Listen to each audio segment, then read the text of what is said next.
Hello, fellow rebel capitalists. I've got some great news this time. I am happy to report we actually have a couple politicians and maybe some laws that are pushing back against the insanity of the medicine mandates. And the one thing I really want to highlight about this article I'm going to read is this is something that we have been talking about in the rebel capitalist community for months now. The fact that they don't recognize the nuance with the people who have chosen not to receive the medicine, they don't recognize the nuance between those who have had the cerveza sickness and those who have not had the cerveza sickness. And they say that everybody needs to have a medicine, regardless of that nuanced conversation that would wildly skew the risk reward. The simple fact that they omit that from the conversation shows us that their objectives have nothing to do with health whatsoever. None. That is the smoking gun. That's the silver bullet. That in and of, there's many things that go into it, but that in and of itself shows you their true motivations have nothing to do whatsoever with public health and safety. Because if they were truly being honest, intellectually honest about that conversation, well, then they would acknowledge the the fact that natural immunity has a very similar benefit, if not a better benefit, than the medicine. And therefore, how can you exclude those people from entering a gym or entering maybe even a grocery store in the future? You see, and I really like Tim Pool, but and Tim says, well, we shouldn't even be talking about this because I'm against all mandates. So am I. So am I. But I think it's important to talk about this because it shows the hypocrisy and it shows you the moral compass of our current administration and the current central planners and politicians we're dealing with. And that is that they have no moral compass. They are morally bankrupt. And what proves that is their lack of willingness to bring up natural immunity in the discussion about the medicine mandates.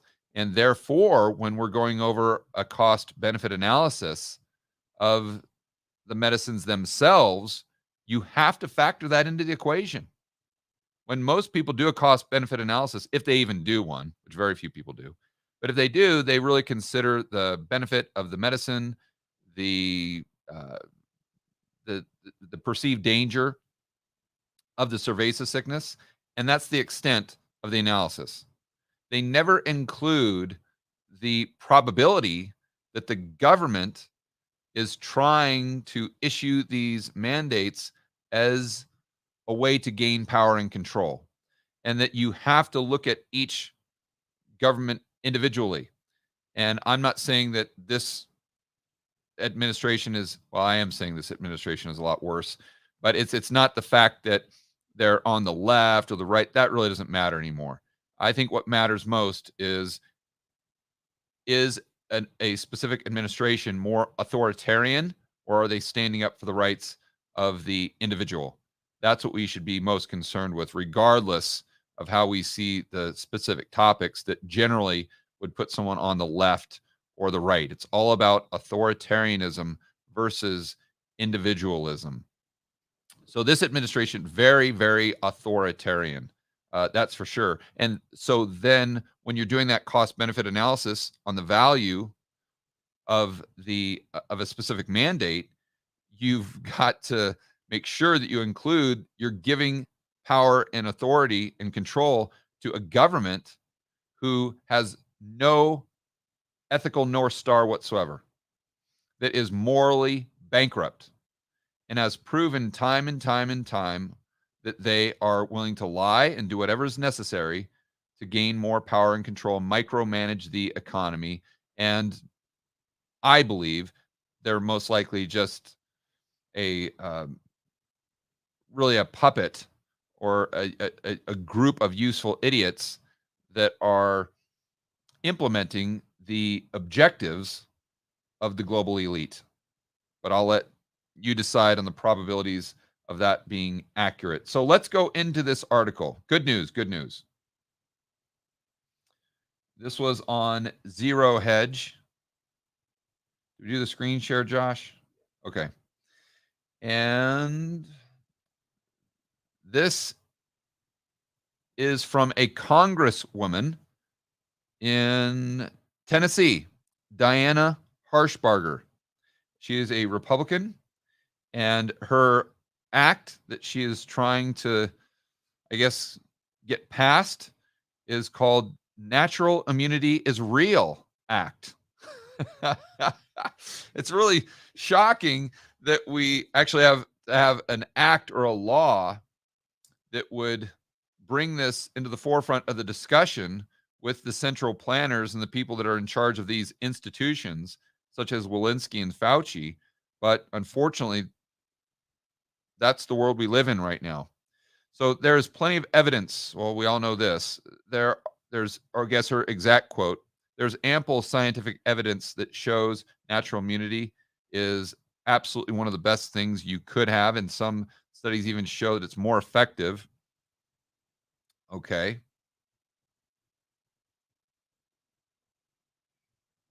And pretty much stuff that we all know. We've talked about on this channel many, many times. And again, it's not that I'm anti medicine at all. I'm just anti medicine mandate because it should be left up to the individual to determine what their personal risk reward is. So she goes on to talk about the multiple studies that show that natural immunity offers very similar benefits to the medicines, let's say. She and 10 other members of the House of Representatives late last week introduced the Natural Immunity is Real Act, a companion to a Senate bill from Senator Mike Lee, Tommy Tuberville, Mike Braun, and Dan Sullivan. It would require federal agencies to acknowledge, accept, and agree to truthfully present natural immunity pertaining to the cerveza sickness pursuant to I'm not sure what that word is, certain regulations. Okay. The Congress members are presenting the bill as Biden administration works to finalize a regulation that would force private companies with over 100 employees to mandate presenting proof of cerveza sickness medicine or have staff members tested weekly. So they're saying that they've got to acknowledge this when coming out with these bills. And I agree with Tim Pool. This is not our main objective. We should hope to get rid of all of these regulations and restrictions coming down from the government.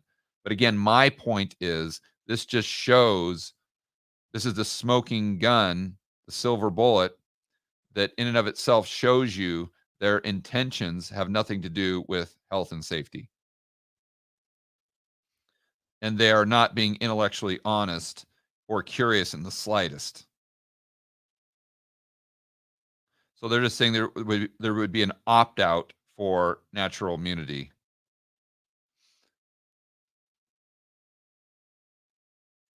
Okay. And then she just goes on to recite a lot of the studies that we are all familiar with. So at least it's a step in the right direction. I'm not in favor of any mandates. I would not be in favor of a mandate that uh, gave some sort of exclusion to people with natural immunity. Uh, but like I said, it's a step in the right direction, and at least it shines a light on the real problem here, and that is the rationale for these politicians, central planners, ignoring natural immunity in the first place.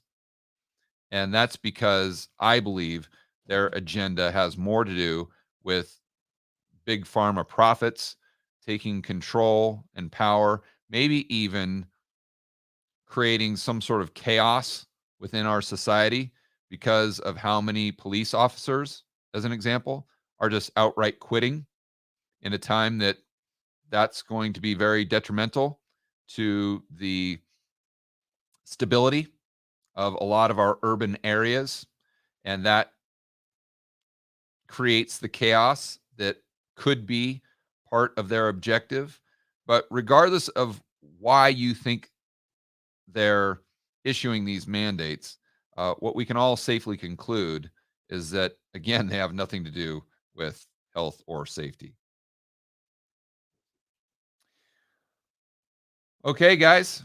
Actually, let me conclude by going over some of my takeaways from this past week where I was in New Orleans speaking at the New Orleans Investment Conference and in Dallas speaking at the Sovereign Man event with Simon Black. And Kiyosaki was there, and my buddy Kenny McElroy, among others. Actually had a great conversation with Adam Taggart, a really bright guy and someone that I've got a lot of respect for. Yeah, he and I talked for probably an hour or two, had a very, very good conversation. And then when I was in New Orleans, I had dinner with Danielle DiMartino Booth, Brent Johnson, was able to spend a little time in the green room talking to Jim Grant, did a panel discussion with him, and then spent some time talking with Jim Rickards. Also, I was in the green room often with John Najarian, so I didn't have a direct conversation with him, but I could hear what he was talking about with under other individuals that were backstage. And I can tell you, regardless of what people come out and say when they're on Bloomberg or CNBC, every one of the quote unquote experts that I spoke with, they're all concerned about the same thing. And sure, they're out there talking about stocks or gold or Bitcoin or what's happening with the Fed, but you get them at dinner or you get them back in the green room, and the conversations all revolve around personal liberty and freedom. They're all just as freaked out as we are. Even a lot of those talking heads that you see on CNBC, they're just as freaked out about the direction of the country and how it's leaning more and more and more authoritarian. Authoritarian. So I think that is also good news because it really shows us that so many people have the exact same belief system we have. They value freedom more than they value safety, even if they're not able to talk about it because they're afraid of being deplatformed or they're afraid of losing a significant portion of their investors or they're afraid of being kicked off of XYZ TV show or not being invited onto a certain channel to do more interviews in the future, which help them promote their whatever service they provide or whatever hedge fund they're running. At the end of the day, those are, people have to be cognizant of that. I'm in a very unique position where I can come in here and say whatever is on my mind and whatever I feel most passionate about. And, why do I do this YouTube channel? I got better things to do. I retired. I'd like to remind everybody that I retired in 2012. I don't have to make whiteboard videos. I don't have to do interviews, and I definitely don't have to do 6 or 7 of these live streams every single day. But I want to. I want to because I'm absolutely passionate about not only macroeconomics, but making sure that we are getting off the road to serfdom. I had the opportunity of meeting Ron Paul this weekend in Dallas, and he was up there on stage. And one of the things he was talking about is why he decided to become a politician in the first place. And he went over this detailed conversation he had with his wife when he was making that decision decades ago. And he said his main motivation was just he had so many things that he wanted to get off his chest. He would read things in the news and it'd drive him crazy. And he just wanted to get out there and talk about it. He just wanted to get these things off of his chest. So back then, the best way to do it was to run for office, to become a politician, so you could actually get out there in the media, hopefully move the needle, and stand up for what you believe in and your principles. And when he was saying that, it resonated with me so much, because that's really why I do these YouTube videos at the end of the day. It's just so I can get this stuff off my chest, because if I couldn't get these things off my chest and talk about them, it would absolutely drive me crazy. And the fact that I have the opportunity to get out there and potentially move the needle in this battle for freedom and liberty, I take that very seriously. And, I had a conversation with my mom. I flew her out to Dallas to participate in the event with the Sovereign Man event. And she told me outright, she says, I think everything that you've done in your life has kind of brought you to this place where, if you continue to work hard and to talk about what you believe in, that you can actually make a difference. And I'm not saying that I'm in the same category of, Friedman or Hayek back in the 40s, but I think collectively, as a group, when you combine, people like myself and Gerald Celente and Lynette Zhang, Mark Moss, Kiyosaki, Kenny McElroy, Jason Hartman, they might not be able to talk about this stuff as much as I do, but we're all kind of in that same group. And I think as a unit, we can move the needle and really have, hopefully, as much influence as Milton Friedman did in the 70s and Hayek did in the 1940s. I feel a great sense of responsibility, but it's really a blessing that I'm thankful for every single day, that I actually can come here and get these things off my chest, and at the same time, hopefully create a better world, not only for ourselves, but for our kids and our grandkids moving forward. We have to have that sense of urgency, like I say on so many videos, because if we don't stand up now, we're going to wake up in 5 years, 10 years, and we're not going to like the world we live in. But the good news is there are more of us than there are of them. So if we do stand up, we can win, and we can make sure that our kids and our grandkids have the same type of liberties and freedom that we have grown to know and love in the United States for as long as we've been alive. So anyway, that's why I do what I'm doing, and I think I can speak for a lot of those people out there, such as Kiyosaki. It's one thing we talked about a lot this weekend, and Kenny, that we're all thinking about this, and we're trying to do the best we can to open people's eyes up to the value of freedom and liberty. And we're all cognizant of it, and we're all planning and trying to figure out how we can come together to have the most impact as possible in the future, and even in the next month, in the next 6 months, in the next year. We've got a lot of things in the works, which I think you guys are going to love, and hopefully it will open up people's eyes, the average CNN viewer, because that's who we really need to reach. All right, guys, enjoy the rest of your evening. Make sure you stand up for freedom, liberty, free market capitalism. We'll see you on the next video.